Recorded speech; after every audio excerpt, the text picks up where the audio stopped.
pulls it. Gee, look how big that horsefly is. Oh, gee. Good Lord.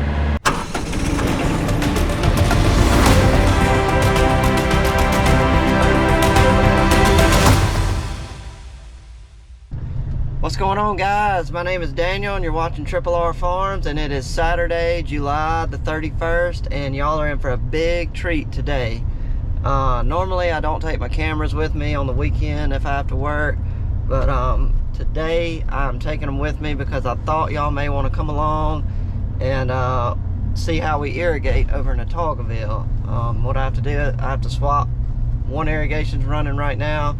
I have to swap it to the other one, and this one is a little unique over there at this farm because we actually pump out of a well that's way underground, like 500 feet. So not the typical irrigating out of a pond or like out of a river. So this is pretty unique, and I thought y'all would like to come along today and see how we do it. So we got a 45-minute drive, so y'all just hang tight, sit back, relax. I'll do all the work, and we'll be over there in just a second.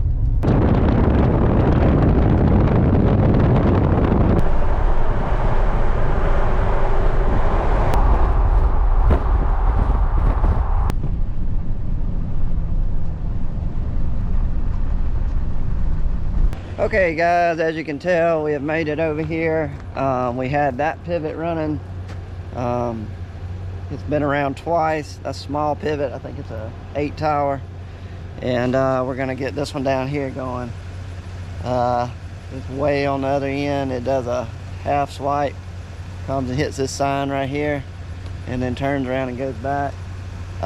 It is a 12 tower, but what I like to do, we had that one running. You can swap them without cutting this engine off, the main pump well, but I like to cut it off, check the engine oil, you know, look it over, and then fire it back up. But you can do it without doing that, but we're going to do it this way so I can talk and explain to y'all how we do it without that engine motor roaring when y'all can't even hear a thing. Okay, first thing we got to do is we're going to go in here and check the engine motor oil, see if it's okay. And then, well, the very first thing we do is we look for wasps, because I don't know why the wasps love to get in these sheds and build nests, and they're usually everywhere. So we got the wasp spray in here, so we're going to take a look around and then we'll check the engine oil.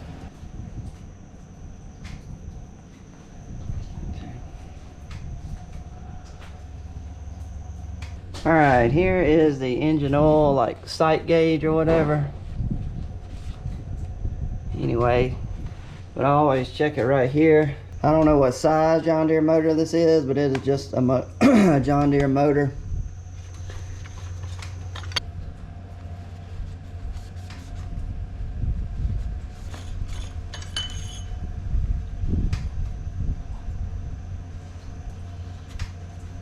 Well,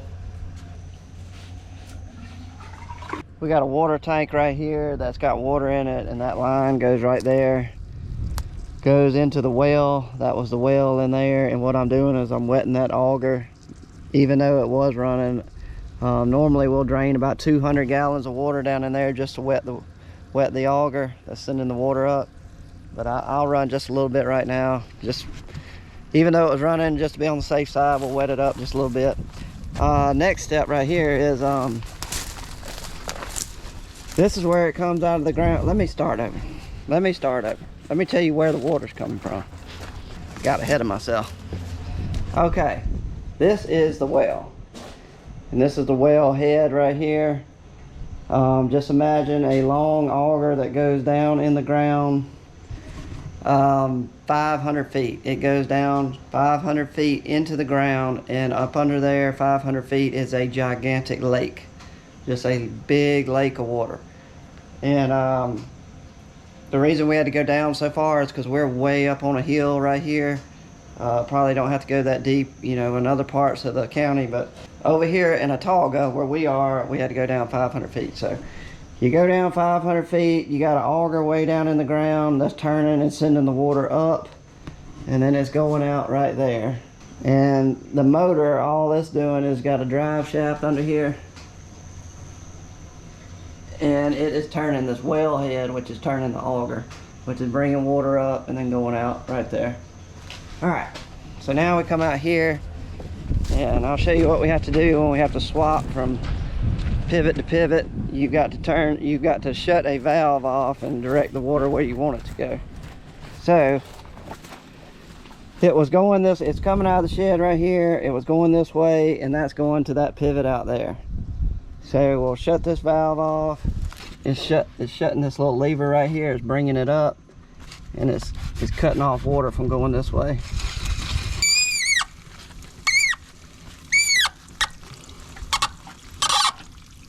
All right, then we will open this.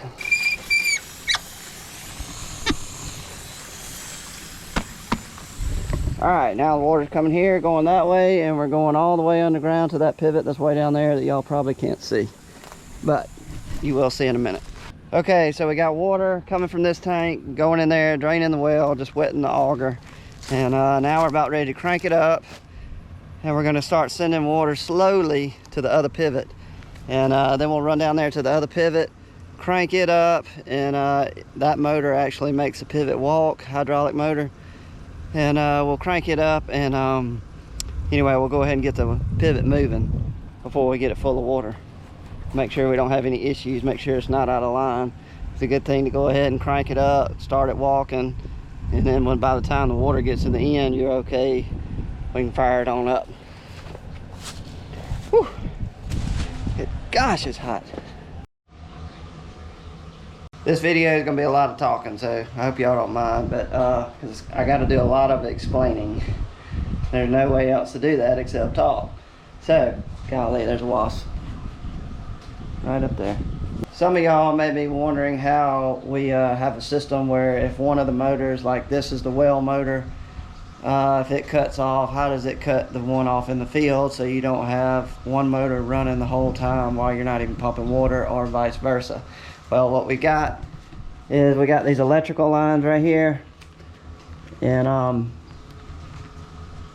basically this is the wire going to the motor right here, and then this wire with the 1 knot goes out to the pivot, the small pivot, the 8 tower, 2 knot wire because it's longer pivot.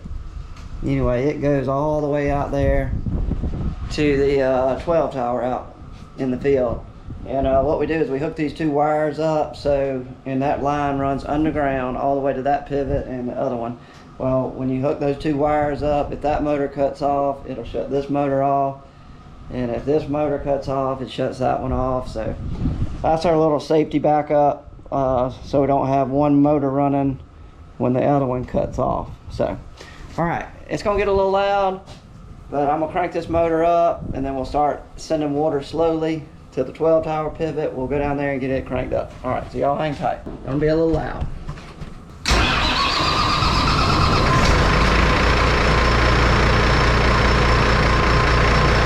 right, now we got the motor running. Now I'm gonna engage the clutch, and we'll get that drive shaft turning.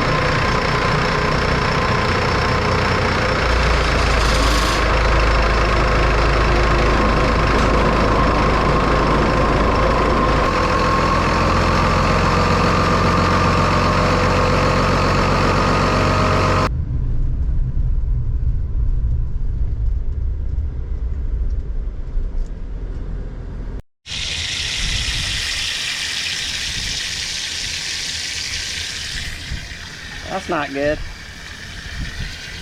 Got a seal right in here. The only hope right here for that fixing itself is when I send full pressure of water, then that seal or gasket will close even more, and anyway, it won't leak. We had this pipe repaired this winter, and we have not run this pivot yet, so gosh, I hope that's not an issue. All right, so this motor right here, it's a Zuzu motor, and all it does is run this hydraulic fluid, this tank right here, runs hydraulic fluid to all the wheels that are down there on the pivot. And basically all this motor does is make that pivot walk across the field. So we'll look for wasps. and then we'll get in there and we'll crank it up and see if we can get this walking. Dog.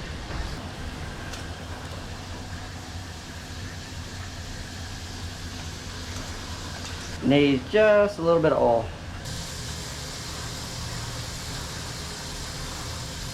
All right, we're good. Put the cap on. Fire it up.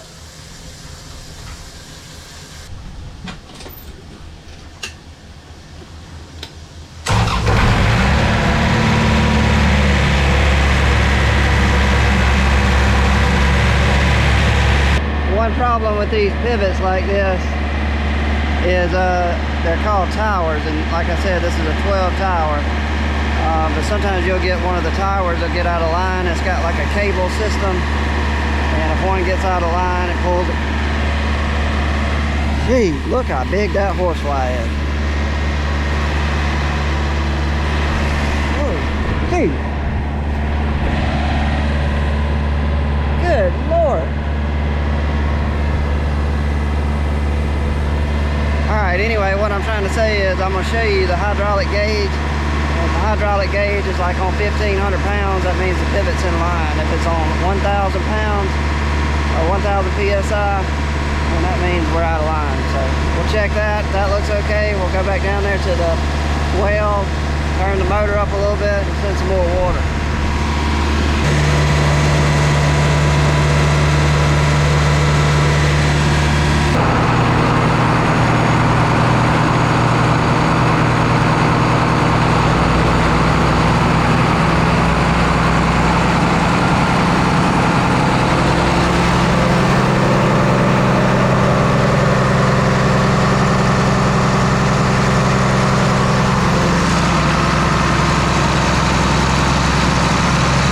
It's a lot of back and forth between the motor out at the pivot and then the well motor, but what we're doing now, we sped it up, and we're sending more water pressure out here to the pivot, and once it comes out the end gun, that means the very end of the pivot, it's got a big rainbird gun, and anyway, when it comes out there, that means that whole pivot is full of water from one end to the other.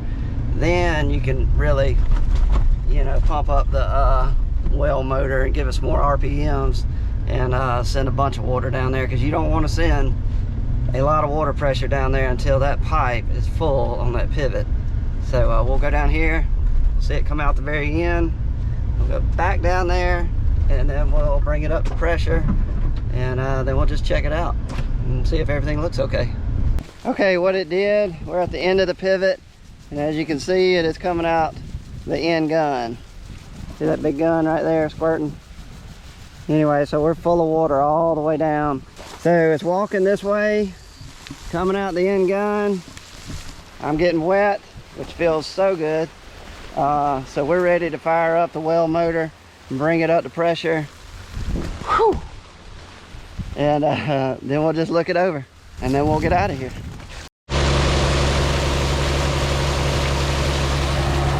Take it full.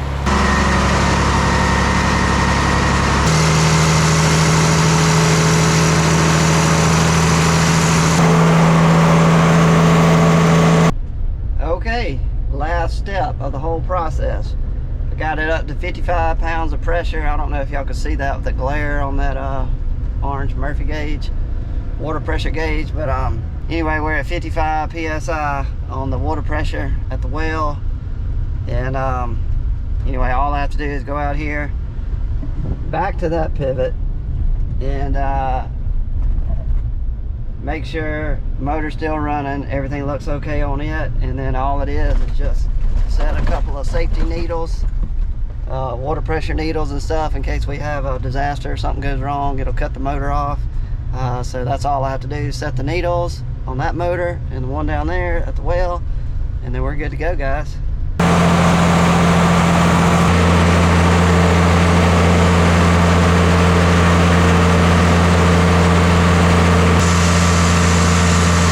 Well guys, that is it. That is how we get our pivots running over here in Autauguaville.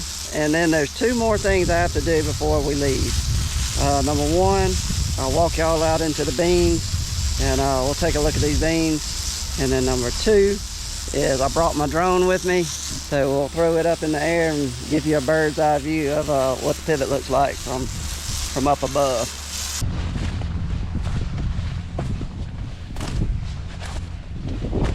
Well, as you can see, the beans look really good.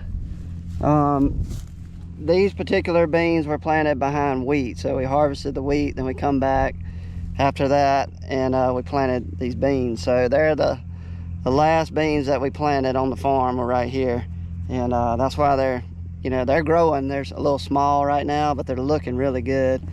They're just starting to flower. See the little flowers? Kudzu bug.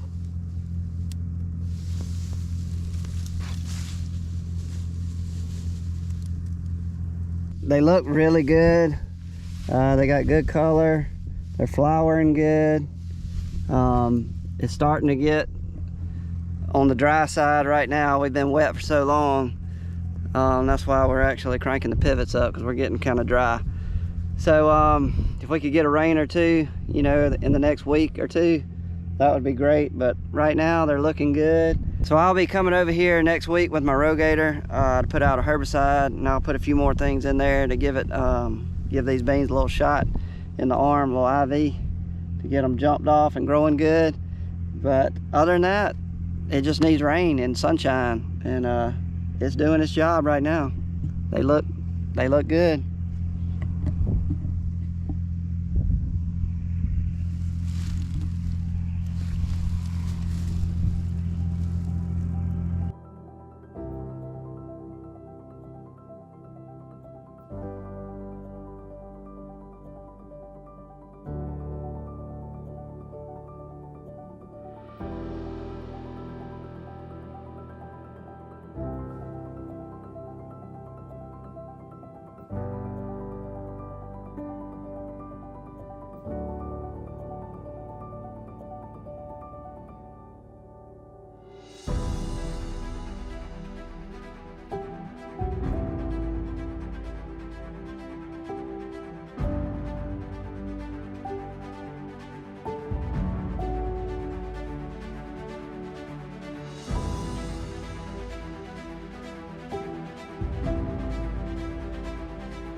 Well, that's gonna be it for the video, guys. We are out of time, and I am hot and I'm hungry. It is lunchtime, and I'm ready to get in some air conditioning. So we'll see y'all on the next one, guys. See ya.